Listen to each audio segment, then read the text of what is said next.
Good morning, everybody. Hi, I'm Miss Julie, and I'm here to tell the St. James Children's Bible story to our kindergarten through 5th grade and anyone else who wants to watch. Thank you so much for being here today. Happy Sunday. I hope it's a beautiful Sunday and you're enjoying time with your family.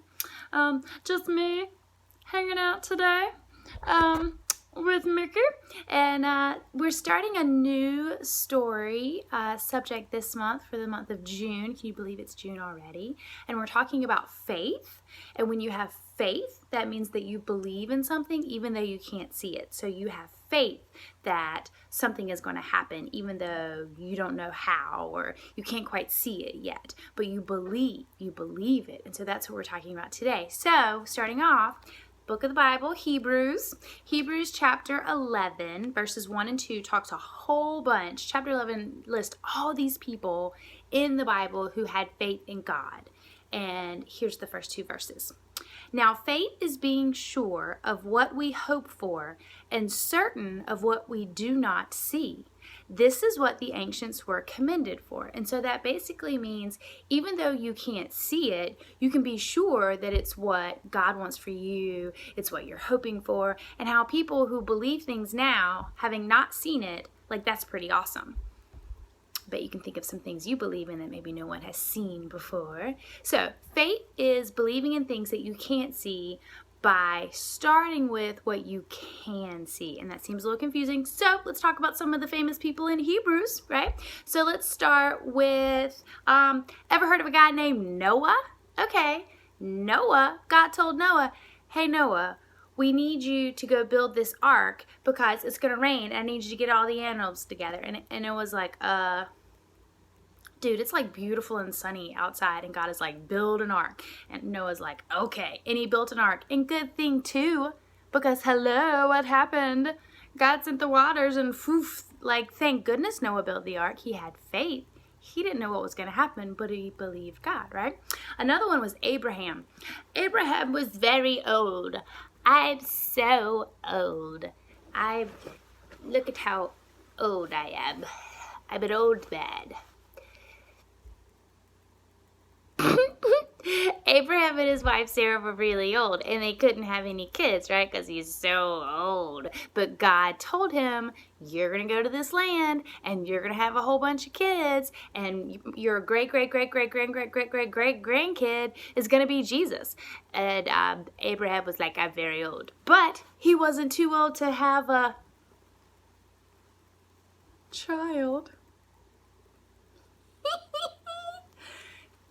Abraham had a baby, and that baby had a baby, and that baby had a baby, and that baby had a baby, and great-great-great-great-great-grands later, hello, Jesus, right? Okay, so Abraham didn't know what the story was going to be, but he trusted in God, and he had faith in God, because he saw what God was doing for his land and for his people and his life. He was like, okay, I'm going to trust. Somebody else that we can believe in, Moses. Moses, you guys know Moses. Pharaoh, let my people go, right? Moses had faith. He wasn't really sure what the story was. Hello, grew up in a palace, right? And now he's asking that same brother, like, hey, let my people go, right? So his childhood was way different than his adulthood, but he had faith because God was taking care of him. He was taking care of his people, and he knew that he could believe what God was telling him, right? He had faith.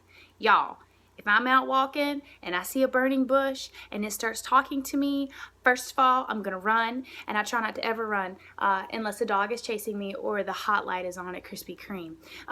But, I mean, good thing God talked to Moses, because me, I'd be like, ha-ha, and then, like, run away. And then God would just have to find another way to talk to me. Good thing I wasn't Moses. Okay, somebody else, David. King David was like the greatest king ever, right? This is my king. I am the king. King David was one of the greatest kings ever. And he didn't know how his story was going to end, but he had faith in God, that God was going to take care of him, right? Even though he spent the first half of his life like running from the bad king, right? There was literally someone who wanted to kill him, right? And he believed, and he was like, I got this. And then ended up being one of the greatest kings of Israel. So he knew God had chosen him to be king. He wasn't really sure why or what his life was going to be like, but he knew God had a plan. And that's what you can believe, right? When God has a plan. So, looking at this, the Bible is full of examples where people in the Bible trusted God even though they couldn't see him. Sometimes they physically couldn't see them. And then sometimes Jesus, God came down as Jesus, and Jesus led the disciples, and he performed all the miracles, and the disciples watched that. And then after Jesus was crucified and he went to heaven, and then he came back down, and they all saw these amazing things that he did, and then they went and told people about that. Now, the people that the disciples told about Jesus didn't actually see Jesus, just like us, right? I haven't seen Jesus, actually I haven't seen anyone around here because we've been on quarantine, but Jesus is definitely not somebody you see at the drive-thru at Cookout or McDonald's or hanging out at the grocery store or hanging out on the beach, right? Although that would be really cool. Jesus on the beach. But we believe because we have faith and we can see God working in the people around us. Right now is a kind of weird, scary time. We don't really know what's going on. We don't know how quarantine will end. We don't know what's going to happen with school or the virus, but we do know that God has a plan. And so we can't see it right now. And there's a lot of things going on right now that are scary and really upsetting. But when you look at how God is working in the people around you, and when you look at the joy, and when you look at the love, and when you look at the kindness, and when you look at people reaching out to other people, helping them out, and whoever their neighbor is, whatever their neighbor looks like, however their neighbor acts or votes or dresses or what the neighbor likes to do in their spare time, that's our neighbor. And God says, love your neighbor. And so that's what we have to do. And when we see our neighbors loving each other, and we see people around us being kind and lifting up the word and lifting up each other, that's God at work. And that's how we can have faith. And that's pretty special. So if you have questions, ask your parents, ask people who believe, people who believe in the Bible, people who believe in Jesus, and then just ask them, what has having faith in God done for you? Like, how do you see God? I bet you'll get some really neat answers. So that's it for me, and I hope that you have a wonderful Sunday. I hope that you continue to see God in all the wonderful things that you're doing, and I hope that you're having fun and maybe dressing up. And I'd like to say hi to Vivi and Asher, and hi Thomas, and hi Hope, and I hope your caterpillars are doing well. See, Thomas, I didn't embarrass you at all. I barely even brought any attention to you. Bye, everybody. Have a good week.